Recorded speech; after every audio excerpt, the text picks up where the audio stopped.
The wagon wheel splintered apart on the Rocky Mountain Trail just as the first tremor seized Victoria Sterling's body, her hands going rigid around the reins while her father screamed for help that wouldn't come in these godforsaken peaks of Colorado Territory in 1876.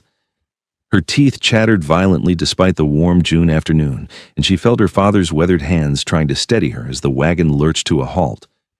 They had been traveling from Denver to the mining settlement of Granite, Colorado, where her father had purchased a general store after years of saving every penny from his work as a clerk back east. Victoria had turned 19 just 2 months prior, and this journey west was supposed to be their fresh start after her mother's death from consumption the previous winter. "Victoria, hold on!" Her father's voice cracked with panic as another violent tremor racked her frame. She could see the fear in his eyes, the way his face had gone pale beneath his graying beard. The shaking intensified, spreading from her hands up through her arms and into her shoulders until her entire upper body convulsed uncontrollably. "Papa, I can't stop it," she managed to gasp between the spasms, her vision blurred with tears of frustration and terror. She had felt fine just moments ago, perfectly healthy as they navigated the narrow mountain pass with its towering pines and spectacular views of snow-capped peaks in the distance. The broken wheel had forced them to stop on a particularly isolated stretch of trail, surrounded by dense forest on one side and a steep drop on the other. Her father fumbled with the medical kit they kept in the wagon, his hands shaking nearly as badly as hers now from sheer panic. He had no idea what to do, no understanding of what affliction had suddenly taken hold of his only daughter. "Maybe it's just the altitude," he said desperately, though they both knew it was something far worse. "The thin air up here? It can affect people strangely." But Victoria knew this was different. The tremors felt like they originated from somewhere deep inside her, like her very bones were vibrating apart.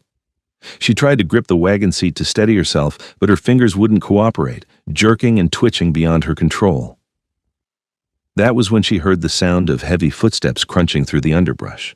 Her father spun around, positioning himself protectively in front of her, even as another violent spasm made her cry out. Through her swimming vision, Victoria saw the largest man she had ever laid eyes on emerge from the tree line. He stood well over 6 feet tall with shoulders so broad they seemed to block out the sun filtering through the pine boughs. His hair was dark brown and hung past his collar, slightly wild but clean, framing a face that was all hard angles and weathered tan skin. He wore buckskin trousers and a simple cotton shirt with the sleeves rolled up, revealing forearms corded with muscle. A hunting rifle was slung across his back, and a large knife hung from his belt. Everything about him screamed danger and raw, masculine power.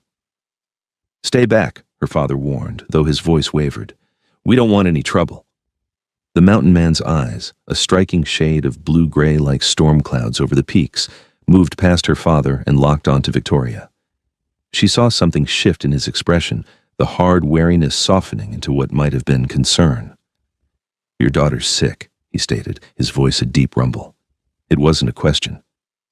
"We're managing just fine," her father insisted, though they clearly weren't.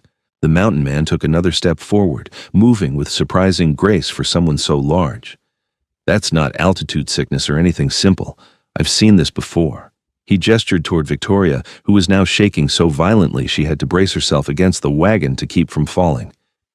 "She needs help, and she needs it now." "And I suppose you're offering?"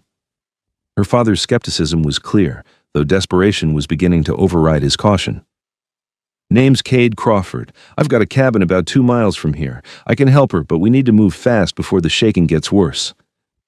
Victoria wanted to speak, to have some say in what happened to her own body, but another wave of tremors stole her breath. Her jaw clenched so tight she thought her teeth might crack. Through the haze of fear and physical distress, she found herself staring at Cade Crawford, this stranger who had appeared like something out of a dime novel. Her father looked between Victoria and the mountain man, clearly torn. They were miles from Granite, the wagon was broken, and his daughter was getting worse by the minute. What choice did he really have? "If you hurt her," her father began, his voice low and threatening, despite his obvious disadvantage in size and strength. "I won't," Cade interrupted, already moving toward Victoria. "But we're wasting time arguing about it." He reached the wagon in 2 long strides, and before Victoria could protest, he had scooped her up into his arms as easily as if she weighed nothing at all. The sudden movement made her gasp. But she also felt an unexpected sense of security in his hold. His arms were solid as tree trunks around her, and despite the violence of her shaking, he held her steady against his broad chest.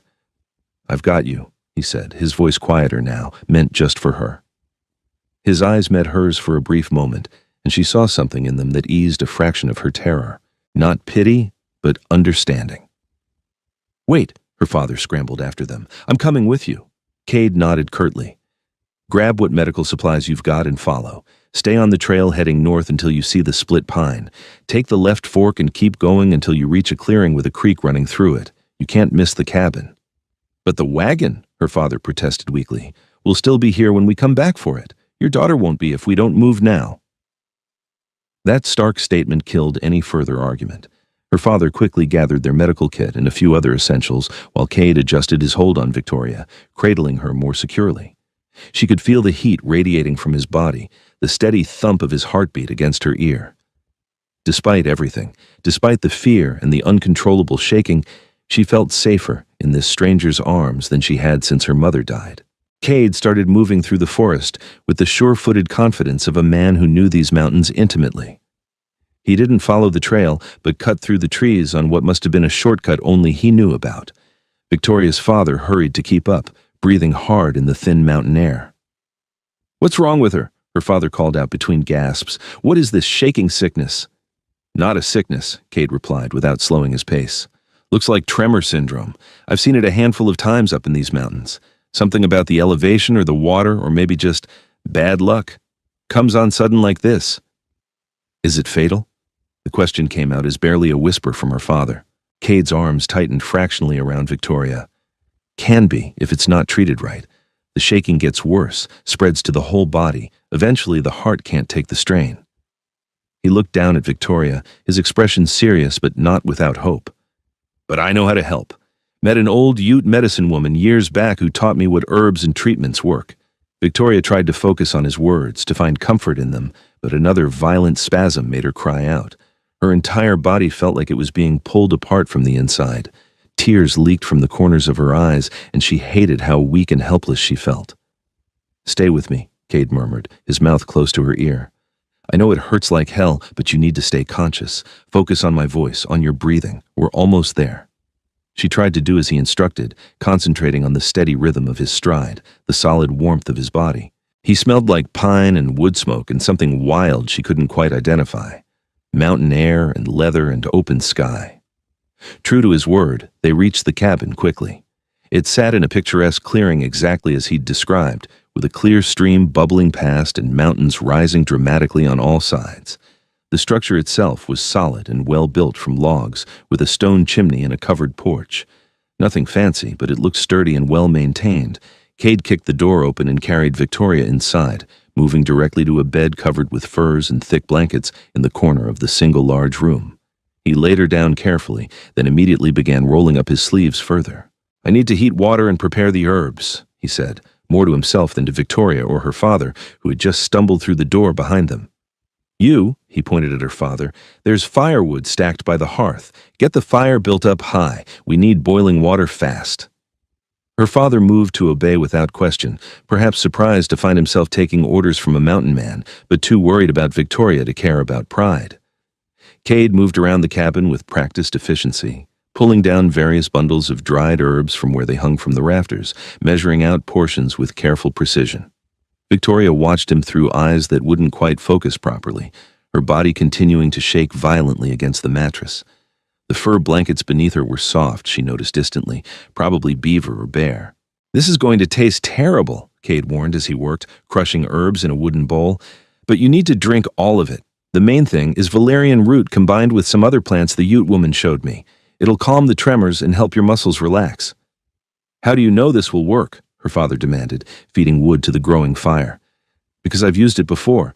Saved a trapper's son about 3 years back when this same thing hit him, and I used it on myself once when I got a milder version after drinking from a bad stream." That information seemed to calm her father slightly.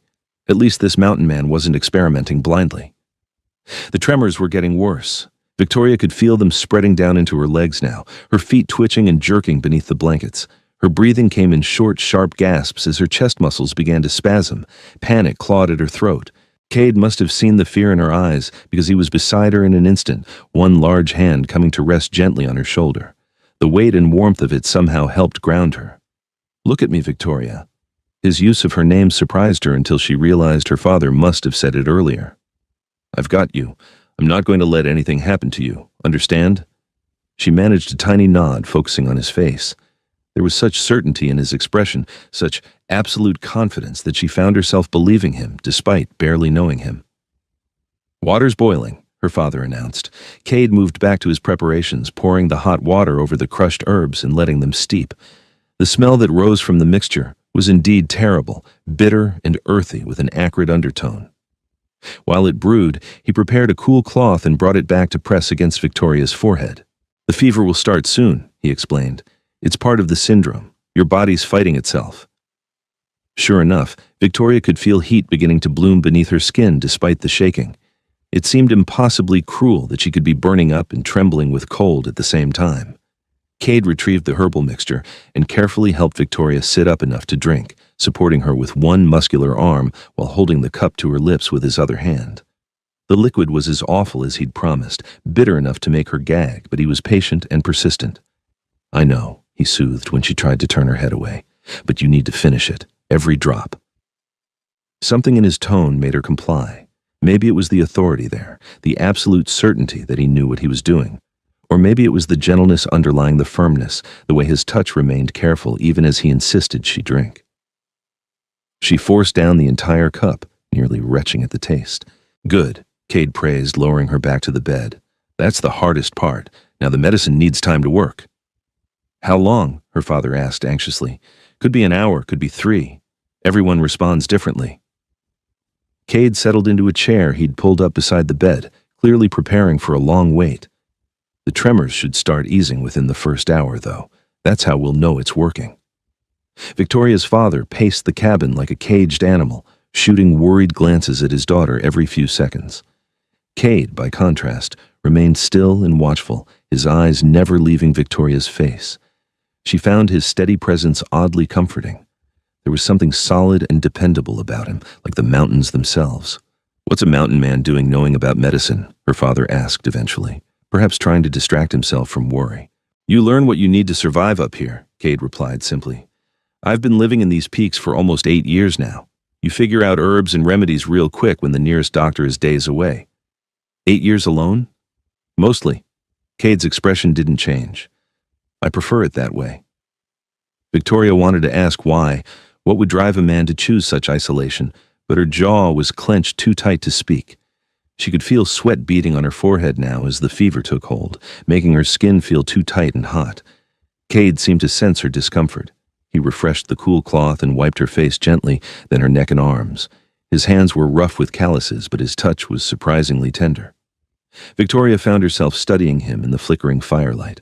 He had to be in his late 20s, she guessed, with fine lines at the corners of his eyes from squinting into mountain sun. There was a thin scar along his jaw, barely visible beneath several days' worth of dark stubble. His nose looked like it had been broken at least once, giving his face a slightly crooked character. He was handsome, in a rough, unrefined way that was completely unlike the clean-cut young men she'd known back east. Those boys had been soft, uncertain, still trying to figure out who they were. Cade Crawford knew exactly who he was. It radiated from him in the confidence of his movements, the directness of his gaze. Time became strange and fluid as the medicine began to work its way through Victoria's system. She drifted in and out of clear consciousness, sometimes aware of her father's anxious murmuring, sometimes of Cade's low voice responding. The tremors continued, but perhaps with slightly less violence.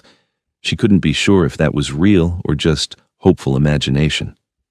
At some point, Cade made her drink more of the herbal mixture. She struggled less this time, already knowing resistance was futile. He praised her again in that same gentle tone, and she felt an absurd flush of pleasure at his approval. The fever peaked as dusk painted the cabin in shades of orange and red through the windows. Victoria felt like she was burning from the inside out, her skin hypersensitive and aching. Cade stripped away some of the heavier blankets despite her father's protest. "The fever needs to break," Cade explained calmly. "Keeping her too warm will make it worse." He continued to bathe her face and arms with cool water, patient and methodical. At one point, Victoria's eyes fluttered open to find him leaning close, his brow furrowed with concentration as he checked her pulse at her wrist. His fingers were warm and gentle against her skin. "How's she doing?" her father asked, appearing at the bedside. "Fever's starting to break. The tremors are definitely less severe than they were." Cade's expression eased slightly. "I think she's going to be all right." The relief in her father's face was almost painful to witness. He sagged into a nearby chair, suddenly looking every one of his 53 years. "Thank God. Thank you. I don't know how to repay you for this." "Don't need repayment," Cade said gruffly. "You don't leave people to suffer in these mountains. That's just the way it is." As night fell completely, Victoria's condition continued to improve. The violent shaking gradually subsided to occasional mild tremors, and the fever's grip loosened. She slipped into something closer to actual sleep, rather than the fevered half-consciousness that had claimed her earlier. She woke sometime in the deep night to find the cabin dark except for the low glow of banked coals in the fireplace. Her father was snoring softly from a bedroll on the floor, but Cade was still sitting in the chair beside her bed, awake and watchful. "You should sleep," she whispered, her voice hoarse. His head turned toward her, and even in the dimness she could see the slight surprise on his face at finding her awake and lucid. "How are you feeling?" "Better. Weak, but better." She tested her limbs carefully and found that while she felt shaky and exhausted, the violent tremors had stopped. "Thank you. You saved my life." Cade shrugged as if it were nothing, but his eyes were warm. "Get some rest. You'll need a few days to fully recover." "A few days?" She tried to sit up and immediately felt dizzy. Cade's hand came to her shoulder, steadying her. "Easy. The tremor syndrome takes a lot out of you. You need to rest and rebuild your strength." His tone was firm, brooking no argument. Victoria settled back against the pillows, suddenly aware of how improper this situation was. She was an unmarried woman, spending the night in a bachelor's cabin, being tended by a man who was not her father or brother or husband. Back in Philadelphia, the scandal would have been enormous. But this wasn't Philadelphia. This was the Colorado mountains, and this man had saved her life. She found she couldn't bring herself to care very much about propriety when the alternative had been death. "What were you doing out in the forest when you found us?" she asked, wanting to keep him talking, to hear that deep, steady voice a little longer. "Checking my trap lines. I hunt and trap, trade the pelts in granite a few times a year." He leaned back in his chair, which creaked under his weight. "Heard your wagon when the wheel broke. Sound carries strange in these mountains. It's fortunate for us that it does. Fortunate I was close enough to hear, anyway." Something flickered across his face, an expression Victoria couldn't quite read in the darkness. "These mountains can be dangerous for those who don't know them. And you know them. Better than most." There was no arrogance in the statement, just fact. Victoria wanted to ask more, to learn everything about this mysterious mountain man who had appeared like some wild guardian angel, but exhaustion was pulling at her again. Her eyelids felt impossibly heavy. "Sleep," Cade said softly, as if sensing her struggle. "I'll be right here." She let her eyes close, comforted by his presence and his promise. Her last conscious thought was that she had never felt quite so safe as she did in this rough cabin with this rough man standing guard. Morning brought golden sunlight streaming through the cabin windows and the smell of coffee brewing. Victoria woke slowly, her body aching but no longer trembling. She could hear low male voices and carefully turned her head to see her father and Cade standing near the hearth, talking quietly. "We were heading to Granite," her father was explaining. "I've purchased a general store there, supposed to take ownership next week." "Granite's a good town, growing fast with the mining." Cade poured coffee into 2 tin cups. "But your wagon's going to need a new wheel before you can make the rest of the journey. I can pay you for your help and for any supplies we need. I've got a spare wheel that should fit. We can head back to your wagon today, get it fixed up." Cade glanced toward the bed and noticed Victoria watching them. "But your daughter stays here and rests. No arguments on that." Victoria wanted to protest, but honestly felt too weak to go anywhere. Even the simple act of sitting up seemed daunting. Her father came to her bedside, relief evident on his face. "How are you feeling, sweetheart?" "Like I was trampled by a herd of cattle," she admitted, "but alive, thanks to Mr. Crawford." "Just Cade," the mountain man interjected. He brought her a cup of water and helped her drink, those same careful, strong hands supporting her. "You'll feel rough for a few days. That's normal. But the worst is over." Her father insisted on examining her himself, checking her forehead for fever and her pulse like he had any medical training. Victoria endured it patiently, knowing he needed to reassure himself she was truly all right. When he was satisfied, he reluctantly agreed to go with Cade to repair the wagon, leaving Victoria alone in the cabin with strict instructions to rest. After they left, Victoria carefully explored her surroundings. The cabin was larger than it had seemed the night before, one big room with sleeping quarters at one end and a living area at the other. Everything was neat and well organized in a distinctly masculine way. Weapons hung on the walls, hunting rifles and knives and even a bow. Furs were everywhere, some clearly being prepared for trading, others serving as blankets or floor coverings. There were a few surprising touches: a small shelf of books, their spines worn from reading, a violin case tucked in a corner, a delicate carving of an eagle that sat on the window ledge, so finely detailed it must have taken weeks to complete. Cade Crawford was more complex than he first appeared. Victoria found herself thinking about him as she rested, replaying the way he'd held her so carefully, the certainty in his voice when he'd promised to help her. There was something compelling about him beyond just his obvious physical strength, an integrity, maybe, a deepness. She chided herself for being foolish. She'd known the man less than a day. He'd been kind because that's what decent people did in dire circumstances. It meant nothing beyond basic human compassion. And yet, she couldn't quite convince herself of that. The men returned late in the afternoon with Victoria's few belongings from the wagon.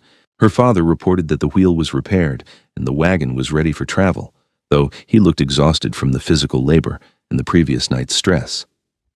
"You should rest too, Papa," Victoria urged. "You look ready to collapse." "I'm fine," he protested, but accepted when Cade offered him the bed and moved Victoria to a comfortable chair near the fireplace.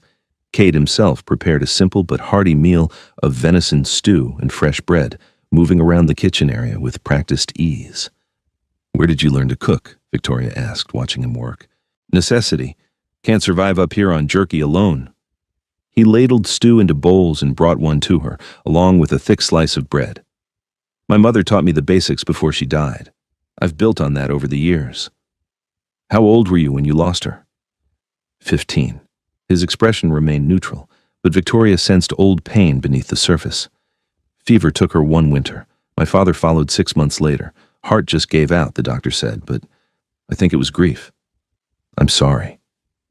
Victoria knew the inadequacy of those words, but offered them anyway. "I lost my mother this past winter. Consumption." Cade met her eyes, and in that look passed an understanding that needed no words. They both knew the particular ache of that loss. Her father woke long enough to eat, then immediately fell back asleep. Victoria felt her own exhaustion returning, despite having done nothing but rest all day. The tremor syndrome had truly depleted her. "You should sleep too," Cade said, noting how her eyelids drooped. "Where will you sleep if Papa has the bed and I have this chair?" "I've got a bedroll. The floor suits me fine. Done it plenty of times." Victoria felt guilty about that, but was too tired to argue properly.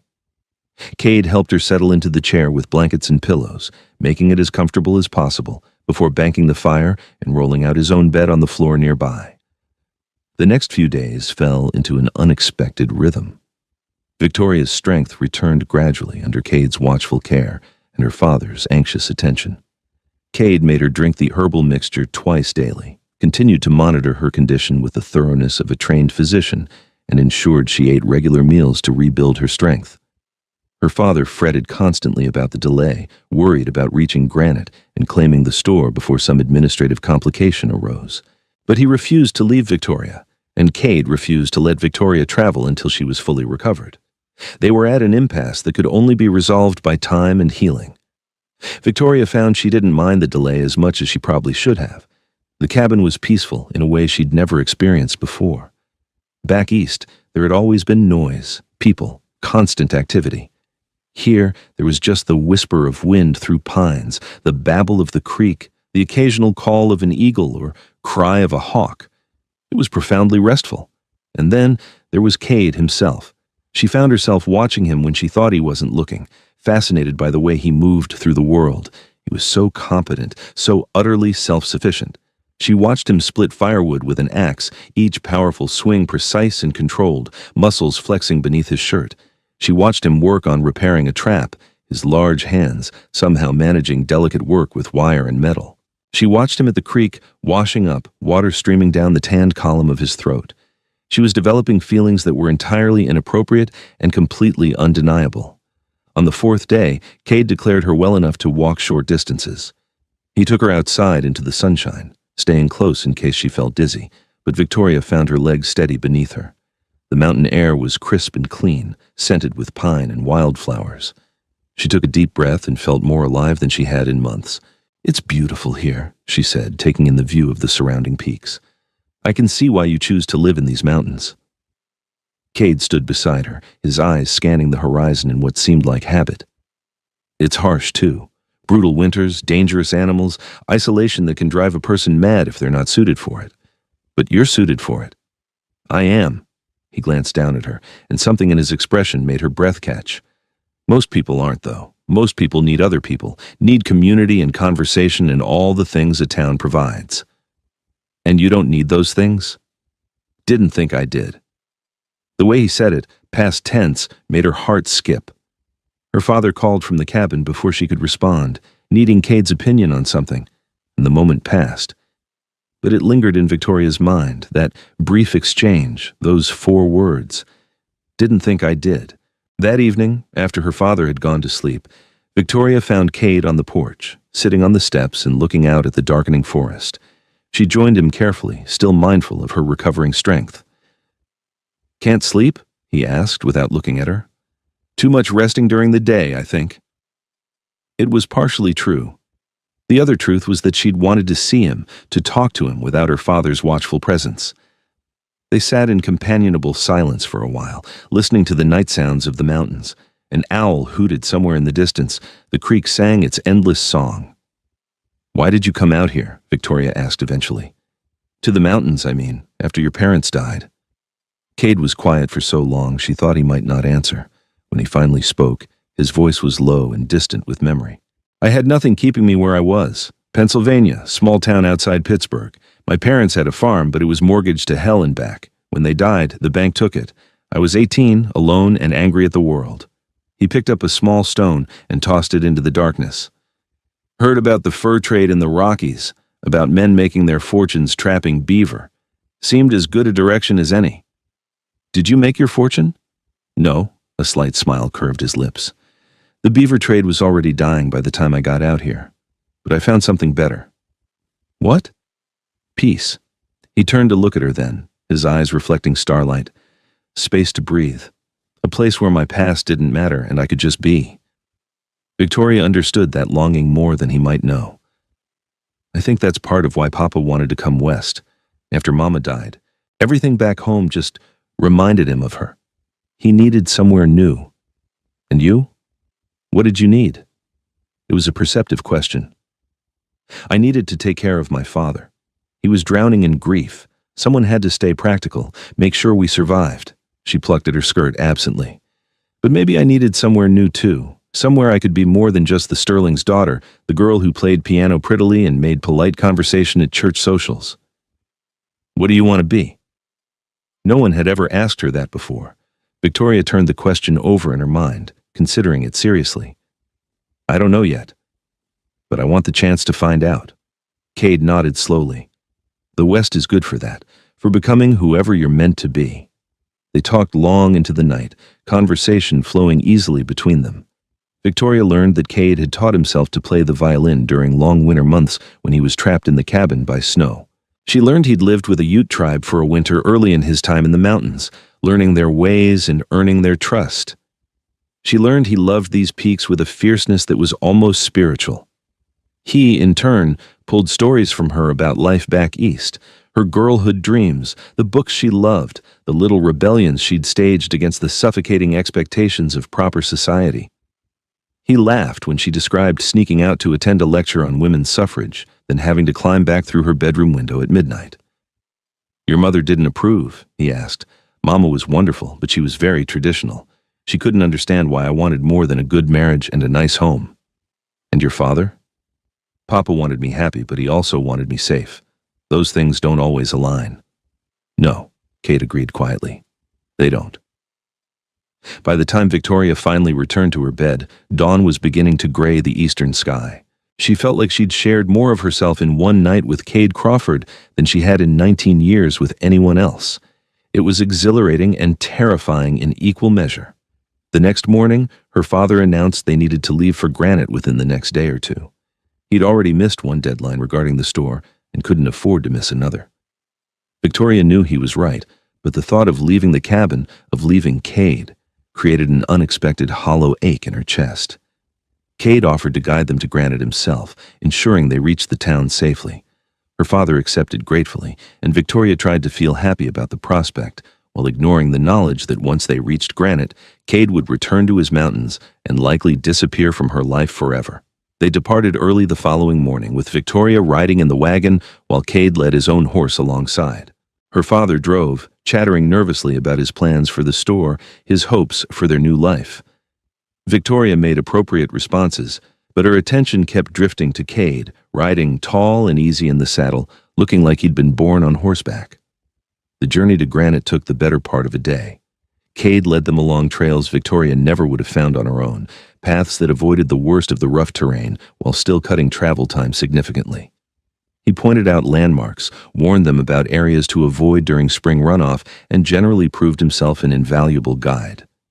Granite itself was a rough mining town clinging to the mountain slopes, all dirt streets and hastily constructed buildings. But it had a vibrant energy to it, a sense of possibility that Victoria found appealing despite the obvious lack of refinement. The general store her father had purchased sat on the main street, a solid structure with good bones even if it looked a bit run down. The previous owner, an elderly man named Mr. Hutchinson, was waiting for them with the deed and keys. While her father dealt with the business matters, Victoria found herself standing outside the store with Cade. He'd tied his horse to the hitching post and was preparing to head back to his cabin. "I don't know how to thank you properly," Victoria said, hating how inadequate the words were. "You saved my life. Told you before, no thanks needed." But his eyes were soft as he looked at her. "You take care of yourself, Victoria Sterling. This town's rough around the edges." "I will." She wanted to ask if she'd see him again when he'd next come to town, if he ever thought about her the way she couldn't stop thinking about him. But all those questions seemed too bold, too revealing. Cade seemed to hesitate, like he wanted to say something more. His hand lifted slightly, as if he might touch her face, but then he caught himself and let it drop. "If you ever need anything, if you're ever in trouble, you leave word at the saloon. The owner knows how to reach me." "The saloon?" Victoria tried to smile. Should a respectable storekeeper's daughter be frequenting such establishments? Respectable is overrated. His answering smile was crooked and devastatingly attractive. "Besides, I get the feeling you've never much cared about respectable anyway." Before she could respond, her father emerged from the store, calling for her help with something. By the time Victoria could turn back to Cade, he was already mounted and riding away, his broad shoulders disappearing down the street without a backward glance. She told herself the sharp pain in her chest was nothing important, just the ache of saying goodbye to someone who'd shown her kindness. It didn't mean anything more than that. She almost convinced herself. The next weeks passed in a blur of activity as Victoria and her father worked to rehabilitate the general store. The previous owner had let things slide in his final years, and there was much to be cleaned, repaired, and reorganized. They inventoried stock, placed orders for new goods, scrubbed floors and walls, and gradually transformed the space into something welcoming. Victoria threw herself into the work, grateful for the distraction. She created attractive displays, befriended suppliers, and quickly learned the art of frontier commerce. The store began to thrive under their management, becoming a gathering place for Granite's residents. She met the town's inhabitants one by one. Mrs. Sarah Peterson, the seamstress with 5 children and a laugh like a bell. Dr. Marcus Warren, young and dedicated despite his lack of formal training. Reverend Thomas Blackwell and his kind wife, who ran the small church. And dozens of miners, gruff men with rough manners but surprising gentleness when dealing with the only respectable young lady in town. Victoria should have been content. The store was successful. Her father was happier than he'd been since her mother's death. And she had purpose and occupation. But she couldn't stop thinking about Cade Crawford, alone in his mountain cabin. She wondered what he was doing, if he thought of her, if those few days they'd shared had meant anything to him at all. She kept her ear out for any mention of him. The mountain man was known in Granite, she discovered. He came to town perhaps 4 times a year to trade furs and purchase supplies, staying just long enough to conduct his business before disappearing back into the peaks. He had a reputation for being solitary but fair, dangerous if crossed but honorable in his dealings. "Why do you ask about Crawford?" Mrs. Peterson asked one day when Victoria's questions had perhaps been too obvious. The seamstress had a knowing look in her eye. "He helped Papa and me when I took ill on the trail," Victoria explained, trying to sound casual. "I wanted to thank him properly if he comes to town." Mrs. Peterson's expression suggested she saw right through that excuse. "He's a good man from what I hear, though mysterious. Women have tried to catch his interest over the years. Never works. He's not the settling down type." Victoria told herself that didn't matter. She wasn't trying to catch his interest. She just wanted to see him again, to prove to herself that her memories hadn't exaggerated his impact. That was all. 2 months after arriving in Granite, Victoria finally got her wish. She was helping an elderly customer with a large order when the bell above the door chimed. She glanced up automatically and felt her heart stop. Cade Crawford stood in the doorway, somehow looking even larger and more imposing than she remembered. He was cleaner than when she'd last seen him, freshly shaved with his hair tied back, but still unmistakably wild. His eyes scanned the store and landed on her. For a moment, everything else in the room seemed to fade away. Victoria forgot about the customer, forgot about propriety, forgot about everything except the way her entire body came alive under his gaze. "Miss Sterling." His voice was carefully formal, but his eyes were warm. "Mr. Crawford." She managed to keep her voice steady. What a pleasant surprise. Her father emerged from the back room then, his face lighting up with genuine pleasure at seeing their rescuer. "Cade, good to see you, man. Come in, come in. What can we do for you?" While Victoria finished with her customer, she listened to Cade discuss supplies with her father. He needed coffee, sugar, salt, ammunition, and various other staples. His voice was the same deep rumble she remembered, and just hearing it made something in her chest unclench. When the elderly customer finally left, Victoria joined the men at the counter. Up close, she could see Cade look tired, with new lines around his eyes, but his smile when he looked at her was genuine. "You look well," he said. "Fully recovered?" "Completely, thanks to you." She busied herself gathering his supplies, hyper-aware of his presence. "How have you been?" "Well enough. Winter's coming early in the high country. Wanted to stock up before the first big snow." They made small talk while Victoria packaged his purchases. Her father, perhaps sensing an opportunity, suddenly remembered urgent business in the back room and disappeared, leaving them alone. An awkward silence fell. Victoria tied the final package with more care than necessary, trying to think of what to say, how to bridge the strange gap between the intimacy they'd shared in his cabin and the formal distance of this meeting. "Victoria." The way he said her name, soft and a little rough, made her look up. Cade was leaning against the counter, his expression serious. "I've been thinking about you, about those days at the cabin." Her heart hammered. "I've thought about them too. I shouldn't have come today." He ran a hand through his hair, disturbing the tie that held it back. "Should have stayed in the mountains where I belong, but I couldn't stop thinking about you, couldn't stop wondering if you were happy, if you were safe." "I'm both those things." Victoria came around the counter, drawn toward him like metal to a lodestone. "But I've missed you. Is that foolish? If it is, then we're both fools." His hand lifted, and this time he did touch her face, his calloused fingers gentle against her cheek. "I don't know what to do with this feeling. Never expected it, never wanted it." "What feeling?" She needed to hear him say it. "This want. This need to see you, to be near you." His thumb brushed her cheekbone.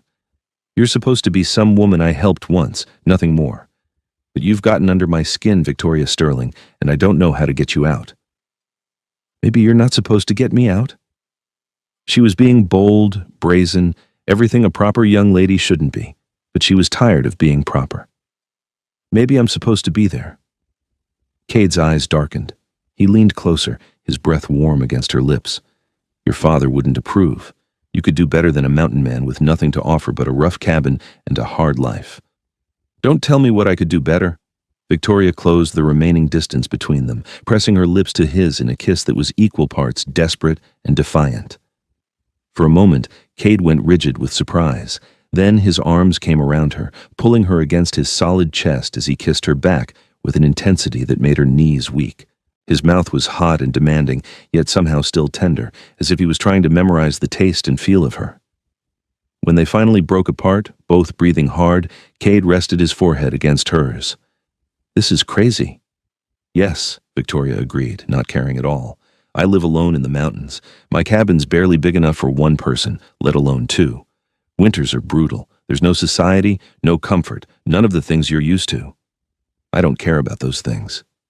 "You say that now." But he didn't let her go, his arms still locked around her waist. "I mean it." Victoria pulled back enough to look him in the eyes. "I didn't come west to be comfortable, Cade.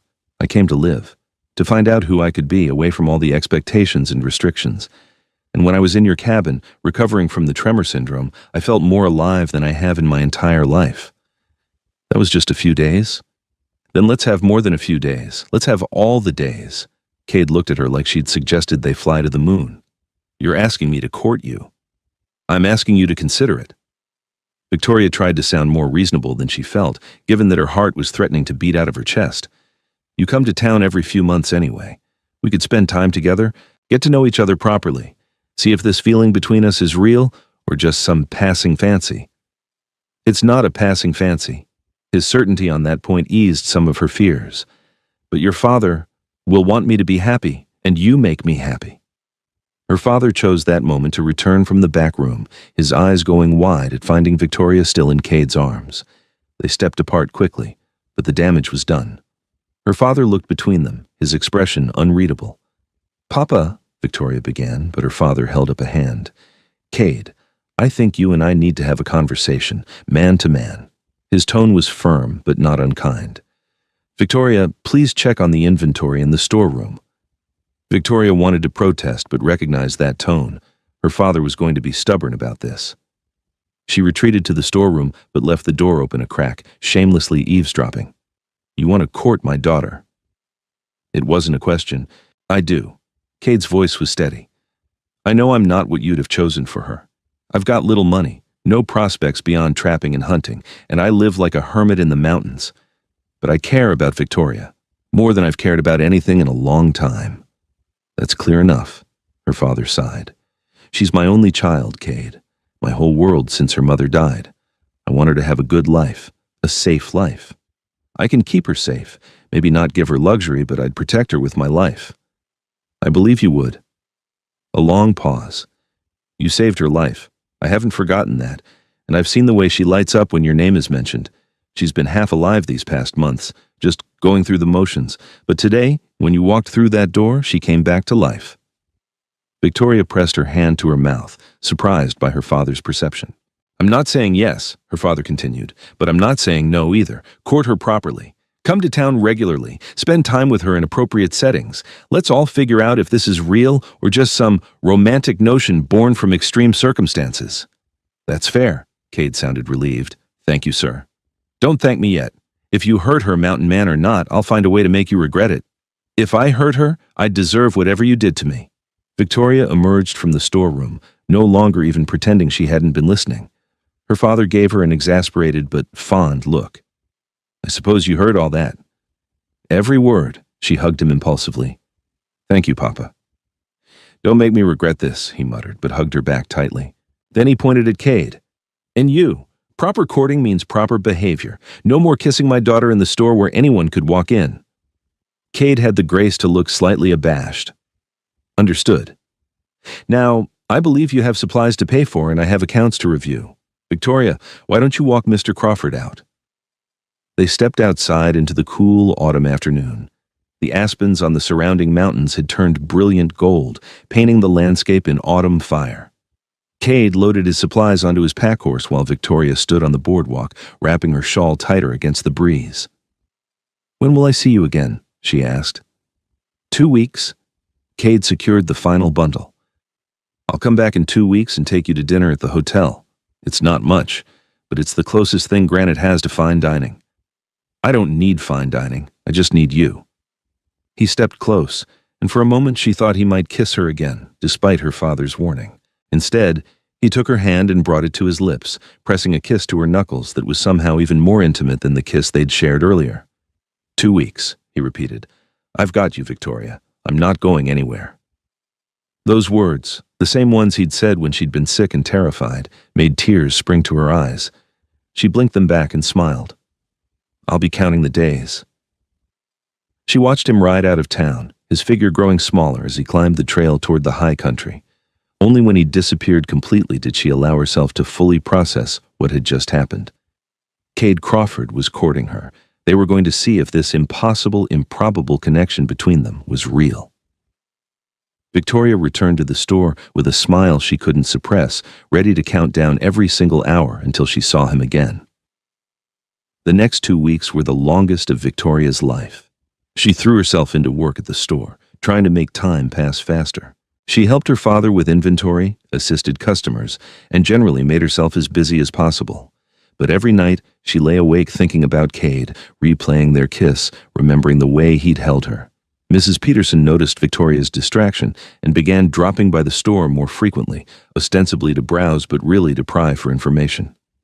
The seamstress had seen Cade leave the store that day, and her gossip network had quickly determined that something significant had occurred. "So," Mrs. Peterson said casually one afternoon, examining a bolt of fabric with exaggerated interest, "I hear the mountain man is courting you." Victoria tried not to blush. "News travels fast in this town." "Honey, there are only 300 people in Granite. A mouse couldn't sneeze without everyone knowing about it." Mrs. Peterson abandoned her pretense and looked at Victoria directly. "Are you sure about this? Cade Crawford is a good man, but he's wild. I'm not sure he's the marrying kind." "I'm not sure I'm the marrying kind either," Victoria countered. "At least not in the traditional sense. I don't want some comfortable, predictable life. I want adventure and passion and honesty." "And you think a mountain man can give you that?" "I think Cade Crawford already has." Victoria met the older woman's eyes. "He sees me, Mrs. Peterson. Not what I'm supposed to be or what society expects. Just me. Do you know how rare that is?" Mrs. Peterson's expression softened. "I do, actually. That's how I felt about my Hans when I met him. Everyone said a Swedish immigrant miner was no kind of husband for a girl like me. But he saw past all the proper lady nonsense to who I really was." She squeezed Victoria's hand. "Follow your heart, dear. Just keep your eyes open, too."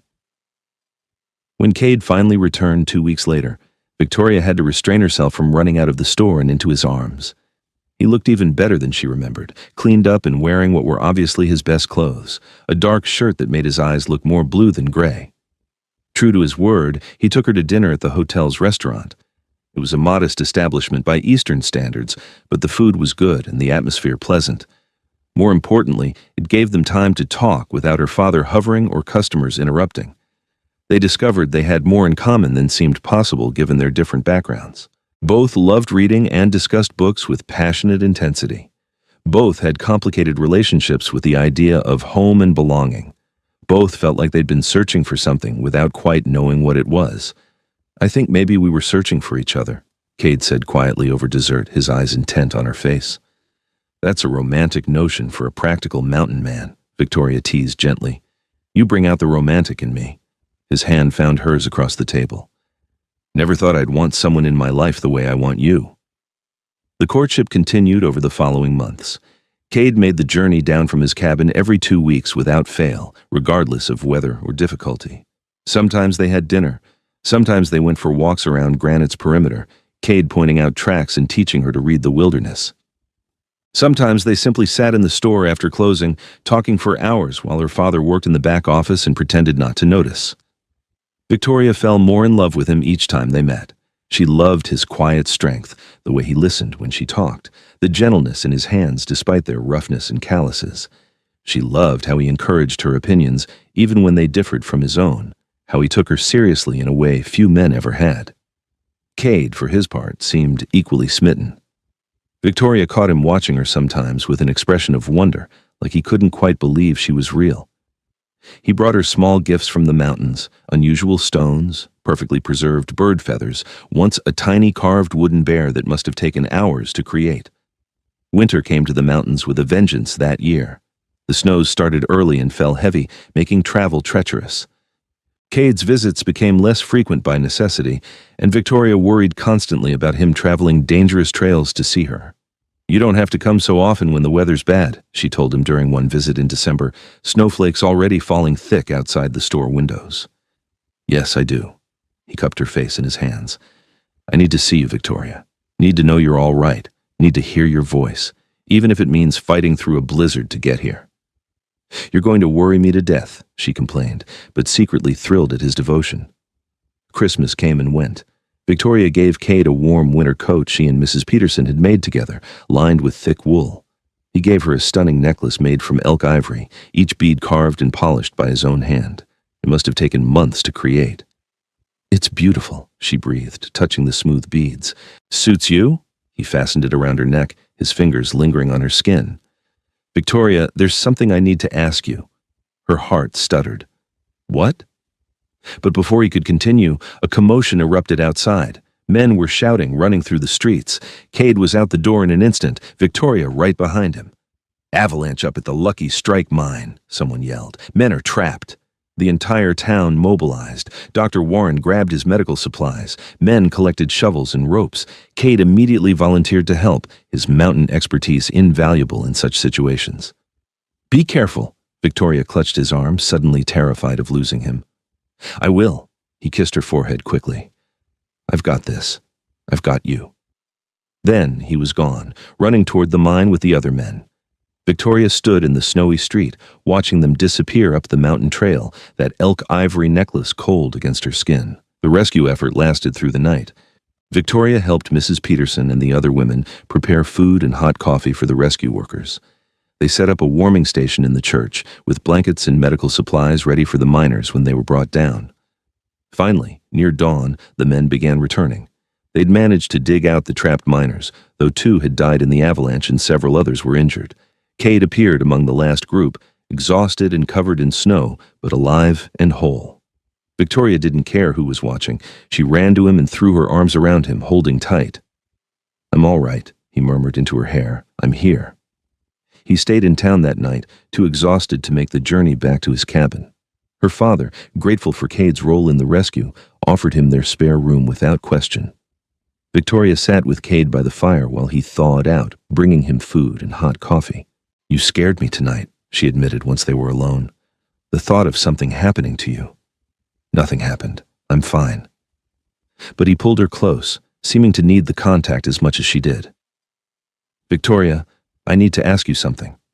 I tried earlier but got interrupted. Ask me now. Cade took a deep breath. I know it's only been a few months. I know conventional wisdom says we should court longer, be more certain. But I am certain. I've never been more certain of anything. He shifted to face her fully. I love you, Victoria Sterling. You've changed everything for me, shown me that solitude isn't the same as peace, that I was just hiding from life instead of living it. Victoria felt tears gathering but didn't try to stop them. I love you too, so much it terrifies me sometimes. Then marry me. The words came out raw and urgent. I know I can't offer you luxury or ease. Life with me will be hard, especially in winter. But I swear I will love you every day, protect you with everything I have, and do my best to make you happy. Yes. Victoria didn't need to think about it, didn't need to consider or debate. Yes, I'll marry you. Cade's face transformed with joy. He kissed her deeply, thoroughly, uncaring that her father might walk in at any moment. When they finally broke apart, both were breathless and smiling. I should ask your father properly, Cade said. Do the thing right. Papa will say yes. He already loves you almost as much as I do. Sure enough, when Cade formally requested her hand the next morning, her father gave his blessing without hesitation. I'm gaining a son I can trust to take care of my daughter. What more could I ask for? They were married in late January, 1877, in Granite's small church with the whole town in attendance. Victoria wore a simple dress Mrs. Peterson had helped her make, with white lace and ivory ribbons. Cade wore his best clothes and looked more nervous than she'd ever seen him, this man who faced down grizzly bears without flinching. I've got you, she whispered as they stood before Reverend Blackwell, echoing the words he'd first said to her. His hand tightened on hers. Always. The wedding celebration was loud and joyous, with music and dancing and more food than seemed possible. Half the town was in love with the romantic story of the mountain man and the storekeeper's daughter. Mrs. Peterson cried through the entire ceremony. Dr. Warren made a toast about love being the best medicine. Even the hardened miners got misty-eyed. As the evening drew to a close, Cade pulled Victoria aside. "Ready to see your new home?" She'd been waiting months for this. "More than ready." They said goodbye to her father, who hugged Victoria tightly and told her to visit often. Then they rode out of Granite together, Victoria seated in front of Cade on his horse, wrapped in warm furs against the winter cold. The journey to Cade's cabin took several hours through snow-covered forest. Victoria marveled at how different the landscape looked in winter, all white silence and crystalline beauty. Cade navigated unerringly through the trees, his arms secure around her. When they finally reached the cabin, Victoria saw it with new eyes, not as a temporary shelter, but as her home. Their home. Smoke curled from the chimney where Cade had left a fire banked before riding to town. He helped her down from the horse and then, before she could take a step, swept her up into his arms. "Gotta carry my bride over the threshold properly." Victoria laughed and wrapped her arms around his neck as he carried her inside. The cabin was exactly as she remembered, perhaps slightly neater in preparation for her arrival. It was small and rough, but solid and warm. Cade set her down gently, his hands lingering at her waist. "Welcome home, Mrs. Crawford." "Mrs. Crawford," Victoria repeated, testing out the sound of her new name. "I like it." "I love you," Cade said, pulling her close. "God, Victoria, I love you so much." She rose on her toes to kiss him, pouring every ounce of feeling into it. "Show me," she whispered against his lips. "Show me how much." Cade needed no further encouragement. He kissed her deeply while his hands worked at the buttons of her dress. Victoria fumbled with his shirt, desperate to feel skin against skin. They undressed each other with more enthusiasm than skill, laughing when they got tangled in fabric, gasping when flesh finally met flesh. He carried her to the bed, laying her down on the furs with a gentleness that made her heart ache. His body covered hers, all that strength and muscle held carefully in check. "If I hurt you, tell me," he murmured against her throat. "You won't hurt me." Victoria pulled him closer.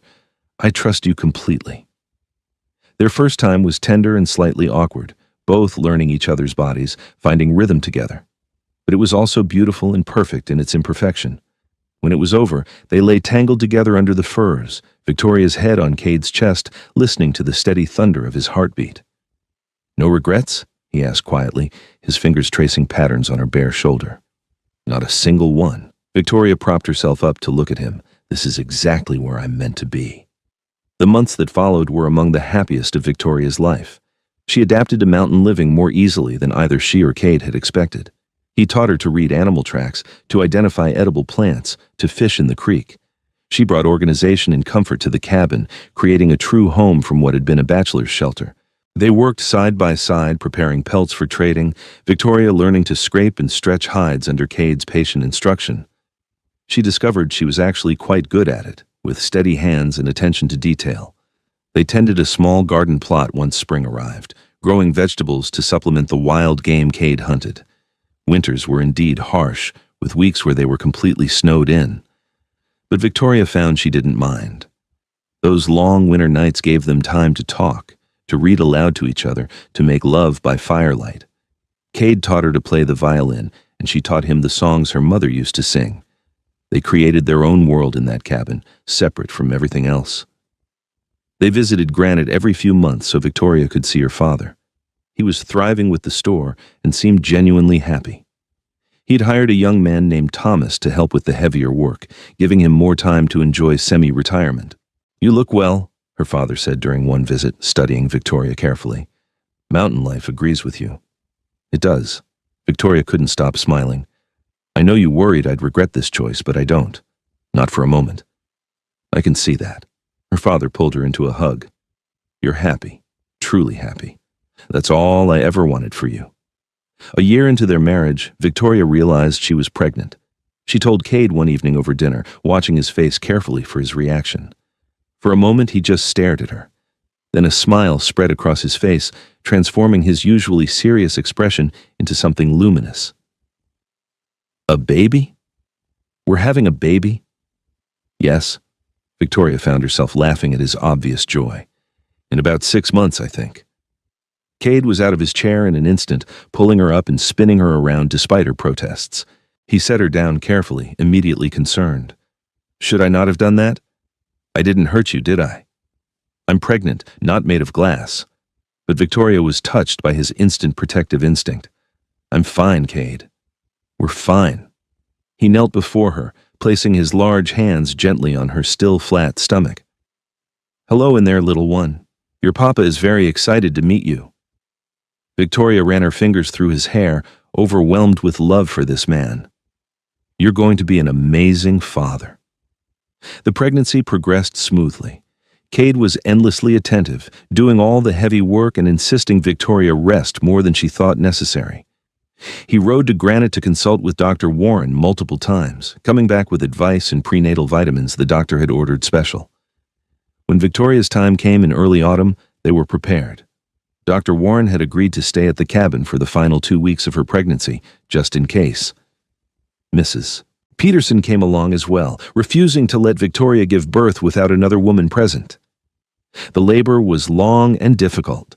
Victoria lost track of time, aware only of pain and exhaustion, and Cade's voice, steady and constant, telling her she could do this, that he had her, that everything would be all right. Finally, after what felt like an eternity, a baby's cry filled the cabin. It's a boy, Dr. Warren announced with satisfaction. A healthy boy. Cade stood frozen, tears streaming unashamedly down his face as the doctor placed the squalling infant in his arms. A son, he whispered. We have a son. Victoria, exhausted but elated, held out her arms. Cade carefully transferred the baby to her, and Victoria looked down at the red, wrinkled face of her son. He had Cade's strong features and a surprising amount of dark hair. Hello, little one, she murmured. We've been waiting for you. They named him Caleb, after Cade's father. Caleb Thomas Crawford, the Thomas for Victoria's father, who wept openly when they told him his grandson's middle name. Adjusting to life with an infant tested them both. Caleb was a good baby, but still demanded constant attention. Victoria was exhausted in a way she'd never experienced, while Cade struggled with the fear that he'd somehow fail this tiny person who depended on him completely. But they figured it out together, learning as they went. Cade proved to be a devoted father, taking his turns walking the floor with a crying baby, changing diapers without complaint, singing Caleb to sleep with mountain ballads in his deep voice. You're a natural at this, Victoria told him one night, watching him rock their son. So are you. Cade looked up from Caleb's sleeping face. We make a good team. We do, Victoria agreed softly. We really do. The years passed swiftly, marked by the changing seasons and Caleb's rapid growth. He was walking by 10 months, talking in full sentences by 2. He had Cade's love of the wilderness and Victoria's curiosity about everything. When Caleb was 3, Victoria became pregnant again. This time, she knew what to expect and felt more confident, though Cade was just as protective and worried as the first time. Their daughter was born on a warm spring morning, arriving so fast they didn't have time to fetch Dr. Warren.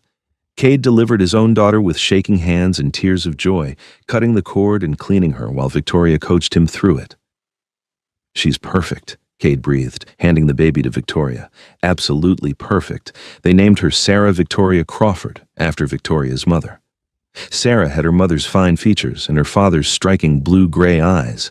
Where Caleb was bold and adventurous, Sarah was thoughtful and observant, watching everything with solemn attention. Life settled into a happy rhythm. Caleb and Sarah grew strong and healthy, learning mountain ways from their father and book learning from their mother. Victoria taught them to read and write, using the books she'd brought from the East and others Cade purchased on his trips to Granite. Cade taught them to track and hunt, to respect the wilderness and understand its dangers. Victoria's father remained healthy and active well into his 60s, running his store with the help of young Thomas, who eventually married Mrs. Peterson's eldest daughter. The family visited back and forth regularly, maintaining close ties despite the physical distance. When Caleb was 7 and Sarah 5, Cade surprised Victoria by building an addition onto the cabin. He'd been working on it secretly during his hunting trips, and over one summer, with help from friends in Granite, he completed it. The cabin now had 2 additional rooms, giving them more space and comfort. You did all this for us, Victoria said, tears in her eyes as she toured the new construction. For you, Cade corrected, pulling her close. You gave up so much to be here with me. The least I can do is make our home as comfortable as possible. I didn't give up anything. I gained everything. Victoria kissed him softly. You are everything, Cade Crawford. You and our children, this life we've built. It's more than I ever dreamed of having. Years continued to pass, each one bringing its own joys and challenges. There were hard times, too. A winter when Cade broke his leg and had to rely on Victoria to hunt and trap. A spring when Sarah fell through the ice on the creek and nearly died from the cold before Cade pulled her out. The year Victoria's father finally passed peacefully in his sleep, leaving the store to Thomas, but leaving his greatest treasure, his blessing on the family Victoria had created, to her. Through it all, Victoria and Cade's love never wavered. If anything, it deepened with time, each shared experience strengthening their bond. They knew each other completely, all the rough edges and hidden vulnerabilities, and loved each other, not despite those things, but because of them. Caleb grew into a young man who was the perfect blend of both parents, strong and capable like his father, educated and thoughtful like his mother. Sarah became a beauty with a fierce intelligence and an independent spirit that reminded everyone of Victoria. When Caleb turned 18, he announced his intention to attend university in Denver, wanting to study natural sciences. It was difficult to let him go, but both Victoria and Cade supported his dreams. The world is bigger than these mountains, Cade told his son the day he left. Go see it, learn from it. But remember, you always have a home here. Sarah, at 16, had different plans. She wanted to study medicine with Dr. Warren, who had been training a new generation of frontier physicians. She moved to Granite to apprentice with him while continuing her general education with the town's school teacher. The cabin felt empty with both children gone, but Victoria and Cade adapted once again. They were still young enough to enjoy their renewed freedom, taking long rides into the high country, spending lazy mornings in bed, rediscovering each other in the quiet. Do you ever regret it? Cade asked one evening as they sat on their porch watching the sunset paint the mountains gold and purple. Leaving civilization for this life? Victoria considered the question seriously, as she always did when Cade asked. Not once, not for a single moment. She leaned against his solid warmth. You asked me that same question on our wedding night, remember? I did, and you said you had no regrets then either. I still don't. Victoria tilted her face up to his. You saved me, Cade, not just from the tremor syndrome, but from a life that would have suffocated my spirit. You saw me, really saw me, and you gave me the freedom to become who I was meant to be. You saved me right back. Cade's arms tightened around her.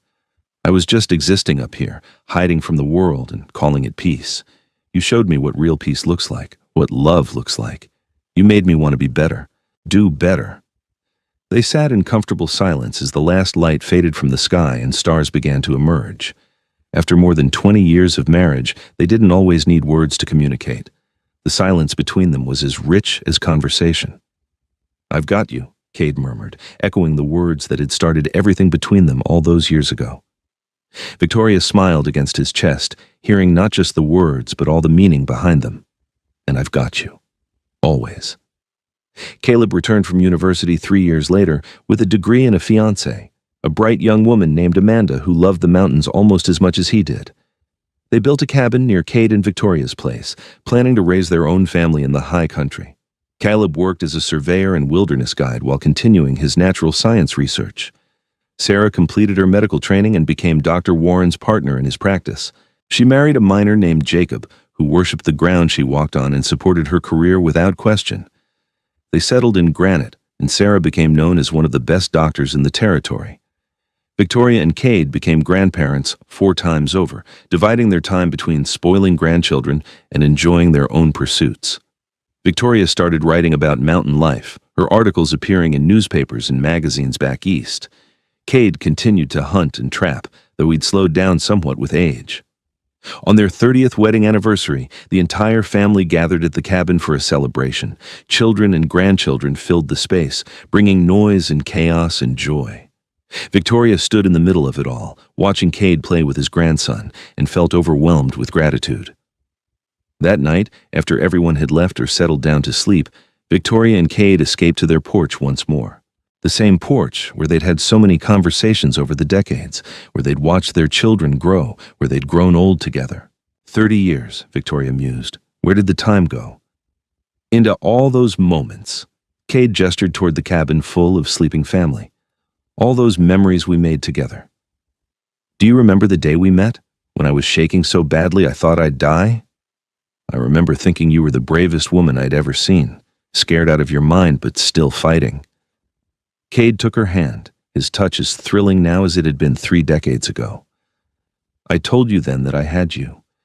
Meant to keep you safe just until you recovered. Didn't plan on keeping you forever. But you did keep me forever. Victoria squeezed his hand. Or maybe I kept you. I'm not sure which. We kept each other. Cade pulled her close and they swayed together gently, dancing to music only they could hear. And I'd do it all again, every single day, just to end up right here with you. Years continued to flow like the creek beside their cabin, constant and eternal. They saw more grandchildren born, watched their children thrive, continued to build their life together one day at a time. Cade's hair went fully gray, then white. Victoria's beauty aged like fine wine, her face gaining character and depth with each passing year. They moved slower than they once had, their bodies bearing the marks of a life fully lived. But the love between them remained young and vital, renewed every day with small acts of kindness and devotion. On a crisp autumn morning in their 67th year together, Victoria woke to find Cade already up, sitting on the porch with coffee as he'd done for more than 40 years. She joined him, wrapping a blanket around her shoulders against the chill. "Morning," she murmured, accepting the coffee cup he handed her. "Morning, love." He pulled her close, and they watched the sun rise over the mountains they'd called home for so long. "Cade," Victoria said softly, "thank you." "For what?" "For holding me steady all those years ago, for saying you had me and meaning it." She looked up at him, seeing the boy he'd been and the man he'd become, loving every version of him. "For giving me this life." Cade's eyes were suspiciously bright. "Thank you for trusting me to hold you, for not being scared away by a rough mountain man with more muscle than manners." He kissed her forehead, then her cheek, then her lips. "Thank you for choosing this life, for choosing me. Every single day." They sat together as the sun climbed higher, warming the world around them. Inside the cabin, they could hear their great-grandchildren beginning to wake, visiting for the weekend with their parents.